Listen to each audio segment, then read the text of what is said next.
மாதம் 14 தேதிக்கு பிரவேசமாகிறார். அப்போ இது நாள் வரைக்கும் சுக்கிரன் என்ன பண்ணாரு அப்படின்னா, உங்களுக்கு 12ஆம் இடத்திற்கு உங்களை நிறைய செலவு செய்ய வச்சாரு. அந்த செலவுகள் மூலம் சிலருக்கு ஆதாயம் கிடைத்தது, நிறைய பேருக்கு அந்த ஆதாயம் கிடைக்கவில்லை. அப்போ நாம் விட்ட விஷயத்தை மொத்தமாக திருப்பி எடுக்கக்கூடியது.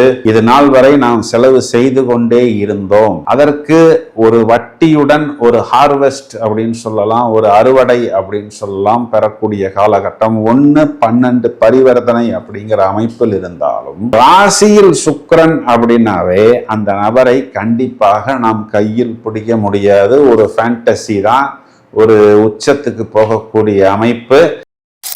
தொழில் சம்பந்தப்பட்ட விஷயத்தில், லாபம் சம்பந்தப்பட்ட விஷயத்தில், மேன்மை சம்பந்தப்பட்ட விஷயத்தில் நாம் எதை தேடுகிறோமோ அது சம்பந்தப்பட்ட அனைத்து விஷயங்களும் நமக்கு கை கொடுக்கும். சார் ராசியில குரு ஜென்ம குரு வன்ம குரு தானே சார், நீங்களே சொல்லியிருக்கீங்க அப்படின்னா, இப்போ குரு கடைசி பாயிண்ட்டுக்கு வந்துட்டார். திருவாதிரை மிருகசீஷம்கெல்லாம் முடிஞ்சிருச்சு. இப்போ புனர்பூசத்தோடைய பார்டர்ல இருக்கிறாரு. இன்னும் ஒரு மாசத்துக்குள் அவர் கடகத்தில் உச்சமனைக்கு போய் கொண்டிருக்கிறார். ஒரு கிரகம் எப்பொழுதும் தனது உச்ச வீட்டை நோக்கி போகும் பொழுது அதன் ஒளி தத்துவமும் அதன் பிரகாசமும் பிரமாதமாக இருக்கும். 11ஆம் வீட்டில் செவ்வாய், 12ஆம் வீட்டில் புதன், செலவு தானே சார் அப்படின்னா, இது 1-12 பரிவர்த்தனை. ஒரு சின்ன மீனை போடுவது எனக்கு ஒரு செலவாக தெரிந்தாலும் அதுல ஒரு பெரிய திமிங்கிலம் பாட்டுது பிரதர். அப்போ என்ன ஆகும், ஒரு சின்ன செலவை செய்து ஒரு பெரிய விஷயத்தை கையில் திருப்பி எடுப்பது. லாபத்தில் செவ்வாய், இந்த ஒரே ஒரு விஷயம் போதும்.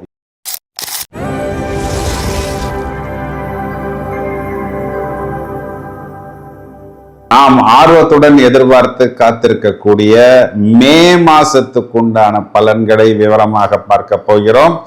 என்ன ஸ்பெஷாலிட்டினா, செவ்வாய் மார்ஸ் என்ற கிரகம் சொந்த வீட்டில் இருக்கிறது. சொந்த வீடு 8ஆம் பார்வையாக விருச்சிகத்தை பார்க்கிறது. முதலில் சுக்கிரன் சொந்த வீட்டில் இருக்கிறது, பிறகு சுக்கிரன் புதனின் வீட்டில், புதன் சுக்கிரனின் வீட்டில் 2-3 பரிவர்த்தனை என்ற அமைப்பில் வருகிறது.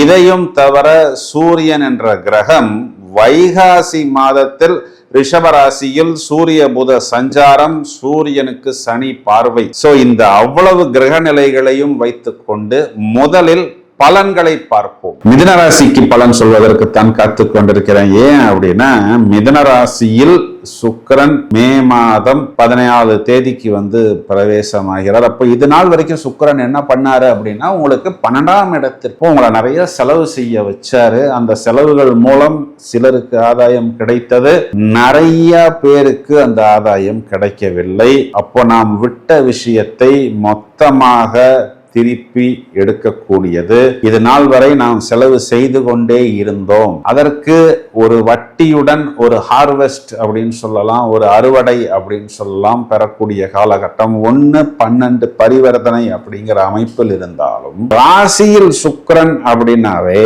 அந்த நபரை கண்டிப்பாக நாம் கையில் பிடிக்க முடியாது. ஒரு ஃபேண்டசி தான், ஒரு உச்சத்துக்கு போகக்கூடிய அமைப்பு. அதுலேயுமே பார்த்தோம்னா ராசியில் குரு சுக்கிரன் சேர்க்கை, இது ரெண்டுமே ஒளிக்கிரகம், இது ரெண்டுமே நிதி கிரகம். ஒரு ஒளிக்கிரகம் ராசியில் இருந்தாலே ஒரு பளபளப்பு, ஒரு பியூட்டி பார்லர் போன எஃபெக்ட், ஒரு ஓரா, ஒரு தேஜஸ், ஒரு ஒளிவட்டம், இதெல்லாம் முகத்தில் தெரியும். 2 ஒளிக்கிரகம். இப்போ ஒருவேளை நீங்க மிதுன ராசி விருச்சிக லக்னம், இல்லைன்னா நீங்க மிதுன ராசி மீன லக்னம்னு வச்சுக்குவோம். மிதனத்துக்கு சுக்கிரன் சுபர், விருச்சிகத்துக்கு மீனத்துக்கு குரு சுபர். ஸோ இந்த ஆங்கிள் பார்த்தோம்னா 2 கிரகங்களுமே சுப கிரகங்களாக ராசியில் ஒரு பிரமாதமான ஒரு ஸ்மார்ட்னஸ், ஒரு டிவைன் லுக்கு, ஒரு தேஜஸ், ஒரு டிசிப்ளின், அனைத்து விஷயங்களையும் ஏற்படுத்தி கொடுக்கும். குறிப்பா அதுல திருவாதிரை நட்சத்திரத்தில் சுக்கிரன் பயணிக்கும் பொழுது திருவாதிரை நட்சத்திர நபர்களை நாம் கையில் பிடிக்கவே முடியாது. ஏன் அப்படின்னா, இந்த நட்சத்திராதிபதி ராகுவுக்கு சுக்கிரன் நட்பு கிரகம். அப்ப அப்போ ராகு உங்களுக்கு 9ஆம் வீட்டில், இது எல்லாமே அதுவும் நட்பு வீட்டில். அந்த வீட்டுக்கு இடம் கொடுத்த சேட்டன் 10ஆம் இடம் தொழில் ஸ்தானம். அப்போ என்னன்னா தொழில் சம்பந்தப்பட்ட விஷயத்தில், லாபம் சம்பந்தப்பட்ட விஷயத்தில், மேன்மை சம்பந்தப்பட்ட விஷயத்தில் நாம் எதை தேடுகிறோமோ அது சம்பந்தப்பட்ட அனைத்து விஷயங்களும் நமக்கு கை கொடுக்கும். சார் ராசியில குரு ஜென்ம குரு வன்ம குரு தானே சார், நீங்களே சொல்லியிருக்கீங்க அப்படின்னா, இப்போ குரு கடைசி பாயிண்ட்டுக்கு வந்துட்டாரு. திருவாதிரை மிருகசீஷம்கெல்லாம் முடிஞ்சிருச்சு. இப்போ புனர்பூசத்தோடைய பார்டர்ல இருக்கிறாரு. இன்னும் ஒரு மாசத்துக்குள் அவர் கடகத்தில் உச்சமனைக்கு போய் கொண்டிருக்கிறார். ஒரு கிரகம் எப்பொழுதும் தனது உச்ச வீட்டை நோக்கி போகும் பொழுது அதன் ஒளி தத்துவமும் அதன் பிரகாசமும் பிரமாதமாக இருக்கும். இதெல்லாமே மிதுன ராசிக்கு 6 பால்லையும் 6 அடிக்கக்கூடிய அமைப்பு அப்படின்னு கேரண்டியாக சொல்ல முடியும். இதையும் தவிர இவர்களுக்கு லாபஸ்தானாதிபதி லாபஸ்தானத்தில் ஆட்சி. 10ஆம் இடத்துல செவ்வாய் இருந்தாலே அதுக்கு திக்பலம்னு பேரு. அது 10ஆம் இடத்தில் செவ்வாய் சனி கூட்டணிங்கிறது இது நாள் வரை இவங்களுடைய தொழில் சம்பந்தப்பட்ட விஷயத்தில், சார் எனக்கு கை கெட்டுச்சு சார், ஆனா வாய் கெட்டல சார் அப்படின்னு சில பேர் சொன்னார்கள். இப்போ என்ன ஆக போகுது அப்படின்னா, 12ஆம் வீட்டில் புதன், 11ஆம் வீட்டில் செவ்வாய். 12ஆம் வீட்டில் புதன் செலவு தானே சார் அப்படின்னா, இது 1-12 பரிவர்த்தனை. ஒரு சின்ன மீனை போடுவது எனக்கு ஒரு செலவாக தெரிந்தாலும் அதுல ஒரு பெரிய திமிங்கில பாட்டுது பிரதர். அப்போ என்ன ஆகும், ஒரு சின்ன செலவை செய்து ஒரு பெரிய விஷயத்தை கையில் திருப்பி எடுப்பது. லாபத்தில் செவ்வாய், இந்த ஒரே ஒரு விஷயம் போதும். இந்த செவ்வாய் முதல்ல கேதுவுடைய நட்சத்திரம். அப்போ பயணத்தால், இளைய சகோதரரால், பெயர் புகழ் அந்தஸ்தால் லாபம், இடம் பூமியால் லாபம்.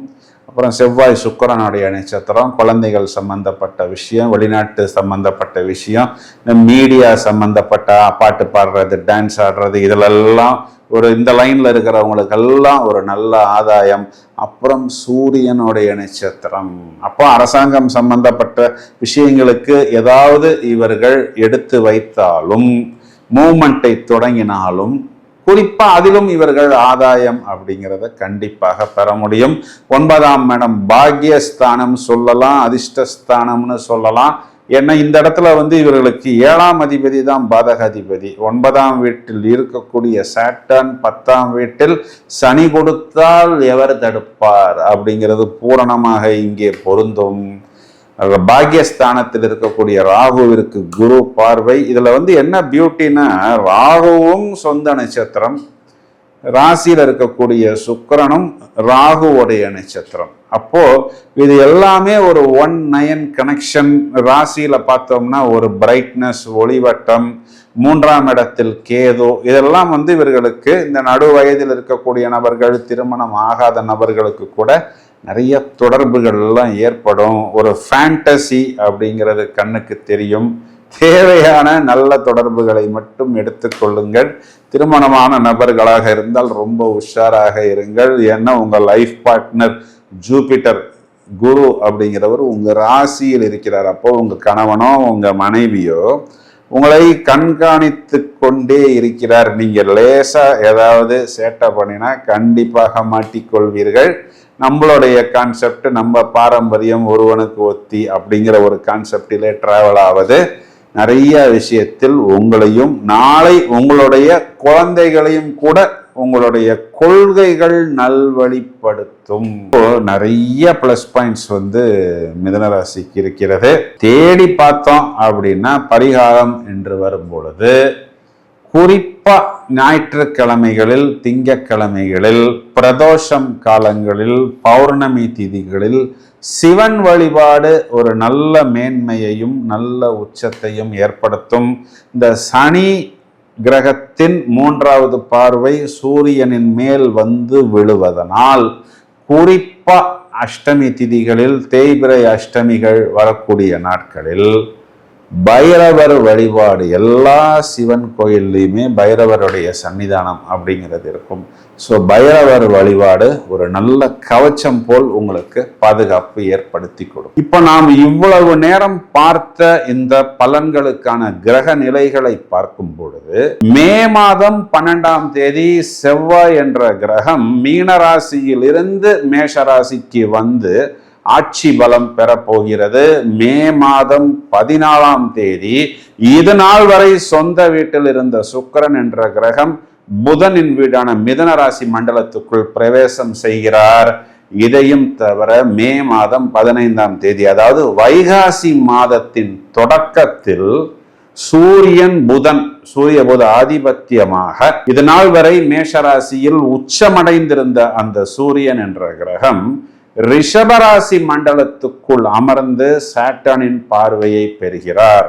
அப்போ புதன் சுக்கிரன் பரிவர்த்தனை, குரு சுக்கிரன் சேர்க்கை, செவ்வாய் என்ற கிரகம் ஆட்சி பலம், சனி என்ற கிரகத்தின் பார்வை சூரியன் மேல். குறிப்பா அரசாங்கம் சம்பந்தப்பட்ட விஷயத்தில் மட்டும் அனைவருமே கவனமாக இருப்பது புத்திசாலித்தனம். வருடாந்திர கிரகங்கள் ராகு, கேது, சாட்டர்ன், இதில் எந்த விதமான மாற்றமும் இல்லாமல் மே மாதம் முழுவதுமே ராகு என்ற அச்சின் மீது குருவின் பார்வை வந்து விடுகிறது. மேலும் நிறைய பதிவுகள் தயாராகி கொண்டிருக்கின்றன. தொடர்ந்து இணைப்பில் இருங்கள். வாழ்த்துக்கள். Thank you friends.